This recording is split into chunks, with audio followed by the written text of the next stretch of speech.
After the crime was committed, the witness reported it to the nearest police station, and he narrates all what he saw during on the time. And the police recorded it, and after, they conduct a preliminary investigation about the crime. And then the police established the warrant of arrest signed by a judge.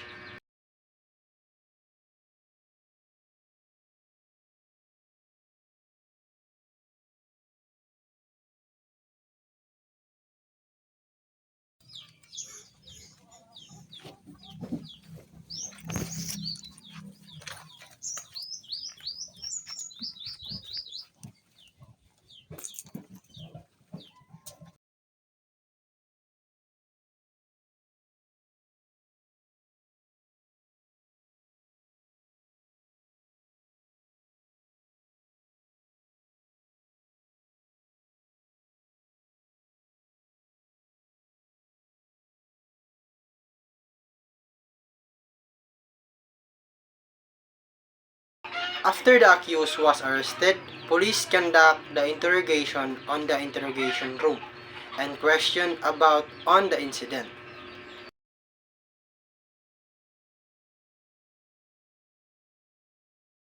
However, after questioning, the accused denied the shooting incident. To determine if gunpowder residue was present on the suspect's hands, the police conducted a dermal nitrate test, also known as paraffin wax test. Good day to our instructor, Dr. General Mark D. Sarno. I'm Algercy Mapa, a BS in Criminology student. In this video presentation, we are going to present how to conduct paraffin tests and the materials that we are going to use. So let's begin. So now, what is paraffin test? The dermal nitrate or paraffin test, also known as diphenylamine test, is a method used to determine if someone recently fired a gun, based on detecting nitrates and nitrates on the skin. The test involved coating a suspect's hands with paraffin wax, allowing it to harden, and then removing the cast to treat them with a diphenylamine sulfuric acid reagent. So, how it's work? The reagent could react with nitrates and nitrates which are present in gunpowder, causing a blue coloration to appear if they were present. And first is we need to put label on our materials that we're going to use. And now, this is the materials that we're going to use in this activity. So first is our cooking pot. Next is a paraffin wax, the cotton, the electric cooker, and then the last one, the crucible tongs.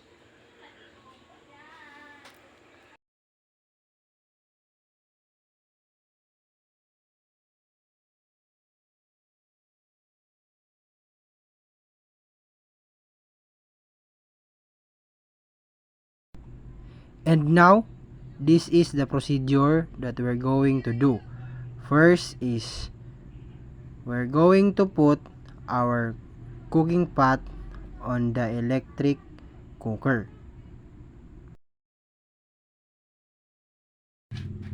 After we put the paraffin wax in our pot, we will wait for it to melt over medium heat.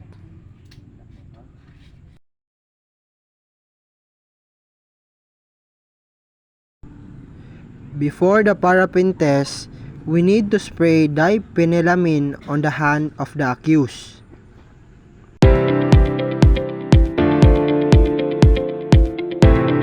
Once our paraffin wax has melted, we can apply it to the hands of the accused.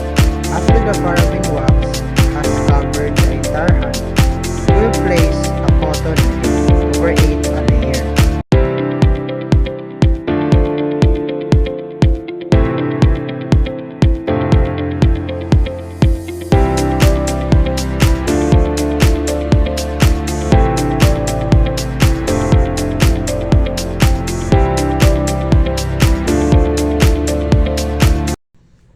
When applying paraffin wax, we must be careful so that it molds properly and avoids mistakes.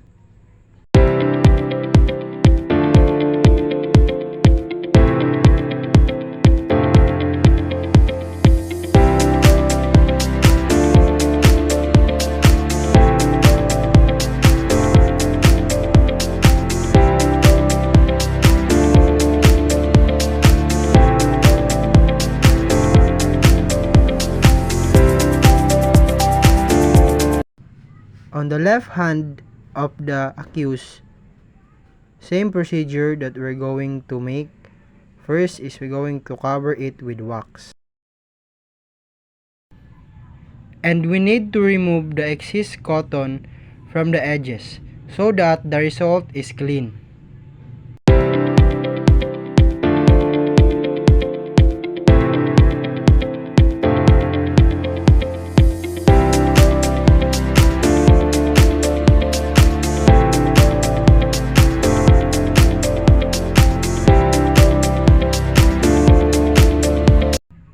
Then the accused's hands will be removed, ready to examine if it is positive or negative.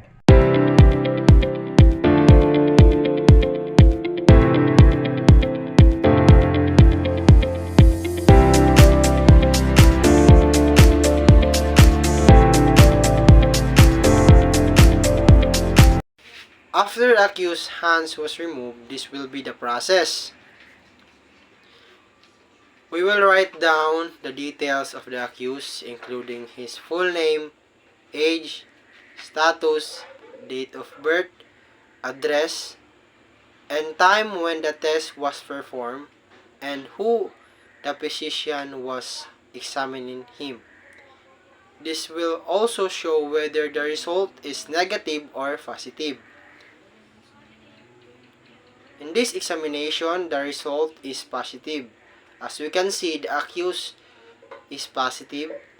Positive reaction indicating the presence of gunpowder residues is indicated by the appearance of dark blue pinpoint specks on the inner surface of the cast, located on his proximal palate, internal palate fold, and dorum opposite metacarpal.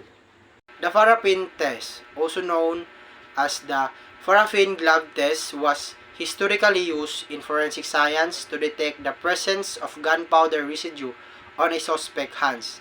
It was primarily employed in the investigation of crimes involving firearms, such as shooting, to determine whether a suspect had recently fired a weapon. Importance in solving crime. First, gunpowder residue detection. The test could help identify traces of gunpowder on suspect hands, which would indicate that they had discharged a firearm. This could provide key evidence in cases where witnesses may be unreliable or there are no clear clues. Second, collaborating evidence. A positive result from a paraffin test could serve as collaborative evidence when combining with other pieces of evidence like eye testimony, weapon position, or ballistic analysis, helping to build a stronger case against the suspect. And last one, exclusion of suspect. On the other hand, a negative result could potentially eliminate a suspect from consideration if no gunpowder residue is found, thereby narrowing the investigation.